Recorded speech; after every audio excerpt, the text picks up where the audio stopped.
Hi fellow knitters, I've been to a yarn festival.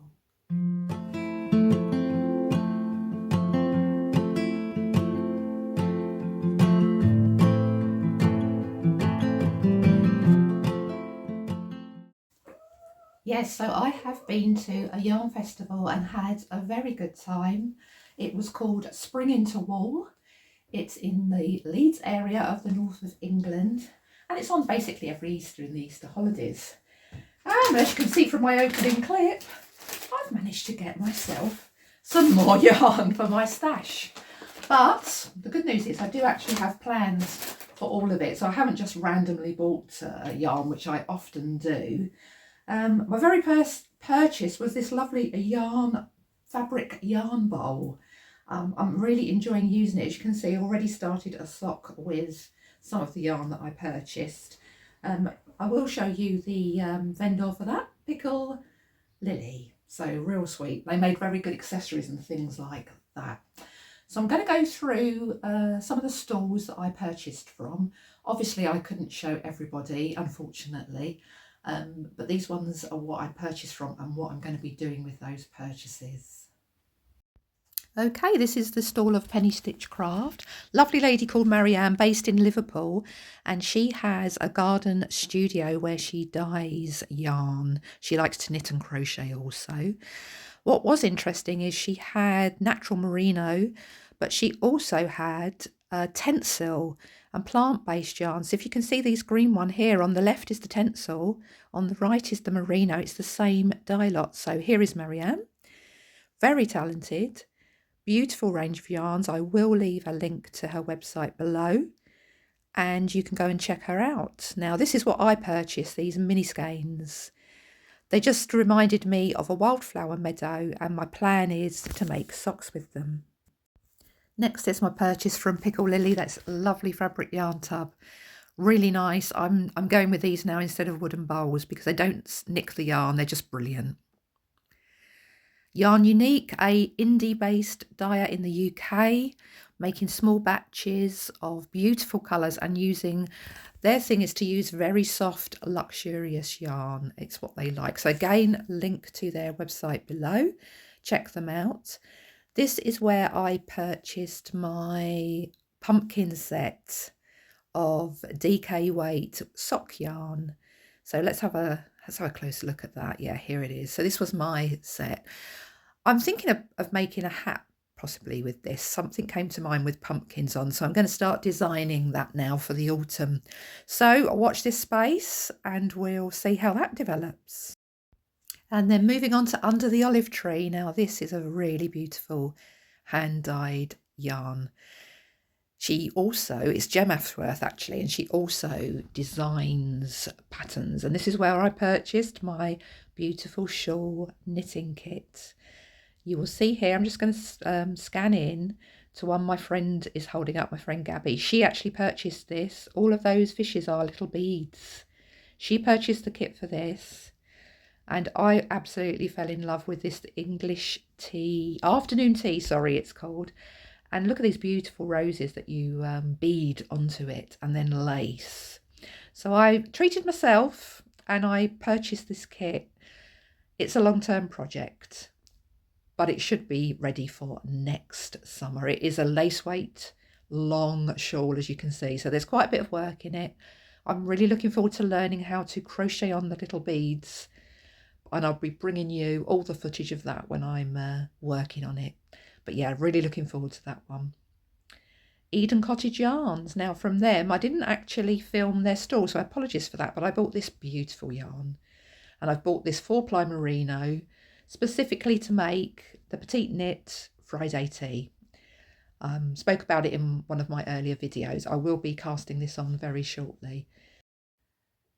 Okay, so you will have seen the clips of what I bought these lovely yarns for. These are very beautiful. I will be knitting the Friday tea by Petite Knit with those ones.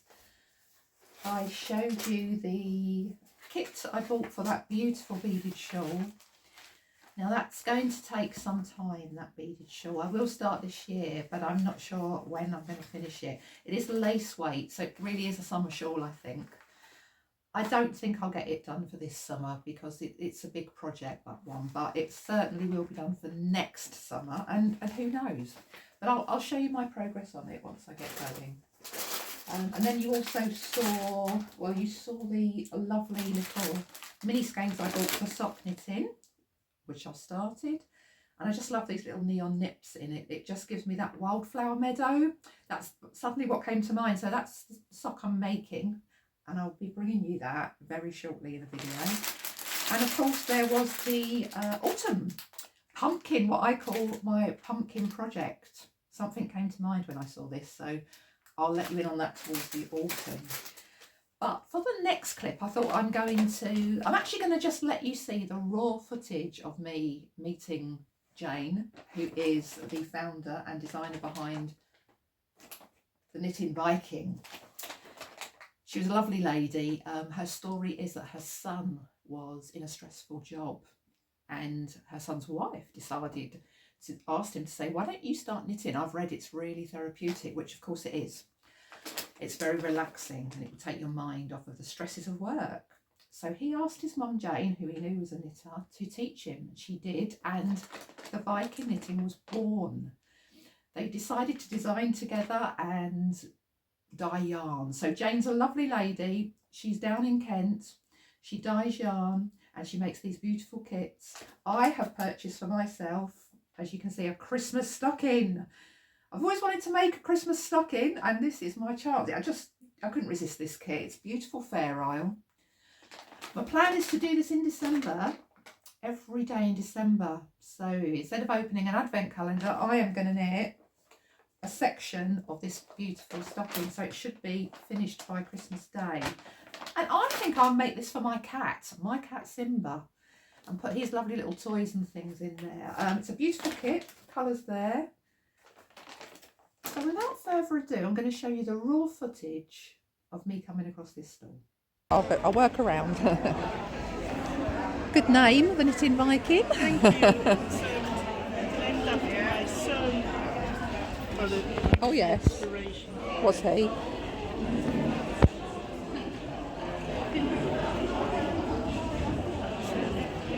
Oh yes. Is he a knitter or? Yes, that's how it started. Yes. Oh, how amazing. Oh, how amazing. I'll have to talk about that on my video. He's an inventor, so I draw the pictures and he works on them. Do you draw these lovely pictures? They're amazing. So here is Jane with her son Alexander, and as you can see, he's quite Viking looking, isn't he? So I think that's a great name. And here's a close-up of that Christmas stocking that I will be knitting this year. So that was that. She's a really lovely lady, Jane. She does go to quite a few of the yarn festivals in the UK. So if you are in the UK, you might come across her. So keep an eye out for her. All right, so I'm going to start wrapping it up now, but I did want to show you the progress I've made on my cloud break tee. I've actually finished all the knitting, got some ends to weave in, but really, really pleased with how this has come out. So once I've blocked this, weaved in the ends and blocked it, I'll be bringing you a full knitting journey video on this and how I knit it, the techniques, especially the lace techniques at the bottom here. We'll go over that.